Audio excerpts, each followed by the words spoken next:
Good evening. Welcome to the Professor Maima Show. I hope you're doing well on this Thursday. Hoping to go and see the weekend.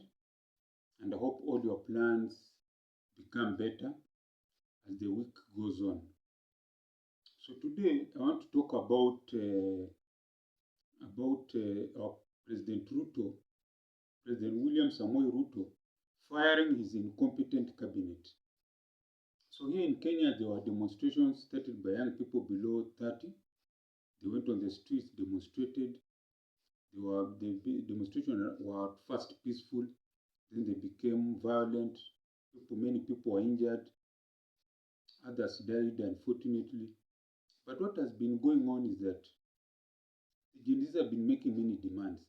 First of all, that the president should what? Dismiss his cabinet, number one. Number two, fight corruption. Number three, reduce taxes. Number four, create jobs for the young people in this country. So today,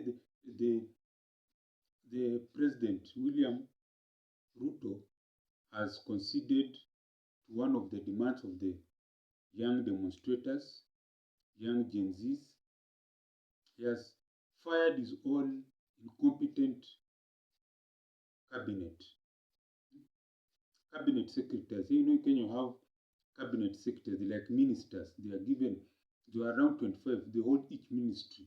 Ministries are part of government. They are part of the executive. You have the legislature, executive, and then we have the judiciary, the courts.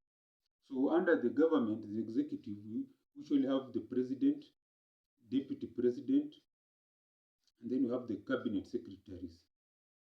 So all of them have been dismissed except one, prime secretary. I don't know, it was just a post that was cooked up because of government. You know, when this government came into power, it did not have the numbers. It was like it did not have the numbers in parliament. It was like a hung parliament. So it had to get people to have a ruling majority. So the prime secretary cabinet secretary is called Musalia Mudavadi. Musalia Mudavadi has been in the Kenyan politics from the 90s, from our second president, Daniel Toroitich Arap Moi. The second president of Kenya, Daniel Toroitich Arap Moi, appointed him as minister when he was still in university, when his father, who was a minister in President Moi's government, passed away. So he was appointed into cabinet when he was a very young man. He was also very young in his 20s, like the Gen Zs were demonstrating. So that prime cabinet secretary position should go. It's unconstitutional and doesn't make sense. But now I want to thank our president for firing incompetent cabinet secretaries. They were incompetent. So I want to congratulate you. I want to first of all congratulate President William Samoi Ruto for firing the most incompetent cabinet in Kenyan history. They're just useless. They know nothing. Like me, I'm sure if you put me in that cabinet, I'll even be more than 60% of those cabinet members because they knew nothing. They were just put there. Someone who was just a secretary, have nothing against a secretary, but she was they call them office assistant, or just an office assistant made a minister for health. How does this woman know anything? That's nonsense. Someone who was a lawyer, trained as a lawyer, to be minister for transport. You understand? Someone who has done, I don't know, who's just a businessman, who does business deals, made minister for agriculture. So that was the problem. We did not have people according to their specialization. So the president says he's going to consult widely. So this is just my tip as Professor Maima. Consult widely, Mr. President. But remember this, the Gen Zs want a competent people with experience and younger. So there should be young people or young cabinet secretaries below 50 years. That should be the cutoff point. They should have the experience in their particular ministries. Maybe Minister for Health, you are a doctor. Roads, you are an engineer. Agriculture, you have some knowledge, you are a big farmer, you have some knowledge in farming, you understand? So I want to congratulate our president on firing these incompetent cabinet secretaries. They are taking Kenya down the drain together with you, Mr. President. So go for people who are below 50, go for competent, experience, even go for people who have been outside, who have been exposed. They are not stained with this Kenyan culture of doing things wrongly, corruption, you name it. In your cabinet, go for a slim cabinet, even 15, 16 there. Play with 15 to 18 there. Then after that, get competent people, men and women. Even if it's all women or men, me, I don't care. Just get experienced, competent people, not jokers. People who just want to have joyrides and make deals to get money. And as you do that, I believe Kenya has enough money to take care of itself. We don't need these loans. Downsize your government, make it lean and mean and efficient. Not even mean, just make it lean and efficient. So that now, the money that you save, one program that is on top of my head, our farmers should get free fertilizer and free seeds. Invest heavily in agriculture, that there's enough food for us to eat, and there's enough food for export and value addition. Just do that. Just invest heavily in agriculture. Ensure farmers get free seeds, free fertilizer for 3 years minimum, free. Then let there be enough food. Then do value addition so that also the farmers get money. You see, when food is cheap, farmers, they say their crops are throw a price. But if they're told you are from this area, you're doing sugarcane, you're doing cotton, whatever you're growing, this value addition, the farmers will earn something. Will not just go home empty-handed. That's what I'm talking about.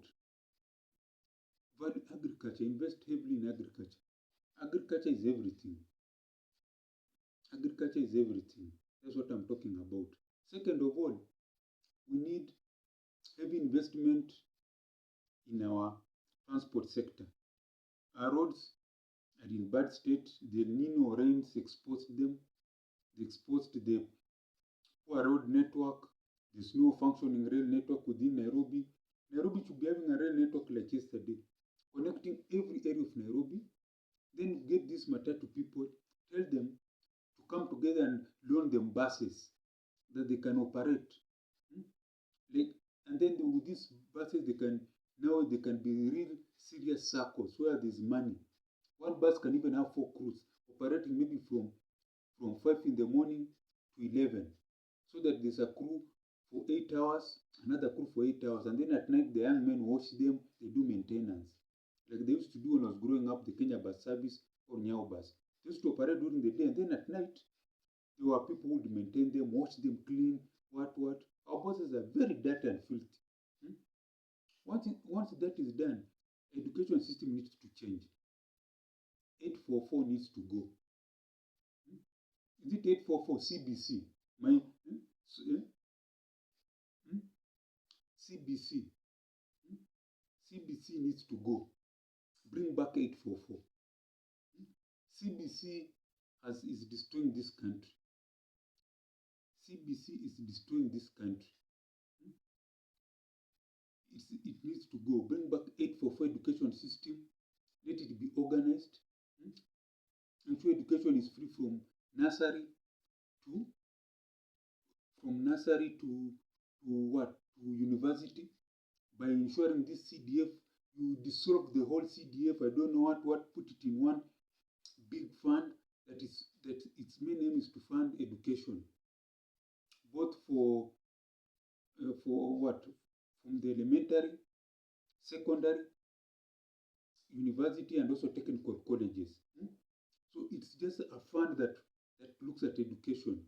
That is primary, secondary, and university, and also technical colleges, so that people learn free. We want in the next 5 years, after your first term, there's enough technical staff in this country for development in all at the county level, national level, and also for others to go to other countries. See, when you have a skill into another country. You're going to earn a lot of money and come back. These young men and women are going to earn a lot of money and come back and invest. Buy land, they usually say, do agriculture, build big houses. I want to see a young man who's age 29 building a story apartment, not inherited, just building from the money that he has gotten from working outside or even here in Kenya. Invest, number 5, invest in the youth, the arts. Let's have youth centers where you have like Uhuru Park, where people do, in fact, let's call them talent centers, where the youth with talent, whether it's soccer, what, they just come. There's a big place where people can go over the weekend, families, they pay something small, watch young people dance, make music, do showcase any talent they have in themselves. Talents, it's not only about singing and dancing. They have other talents, public speaking. You understand? So, congratulations, President William Samoi Ruto, for firing the most incompetent cabinet secretaries in Kenyan history. For that, sir, I salute you. This is the Professor Maima Show. If you like what I've said on this channel, send something small on that number. Plus 254 769 729 327. Plus 254 769 729 327. And as I always say, Gwaheri ya kuonana, Gwaheri.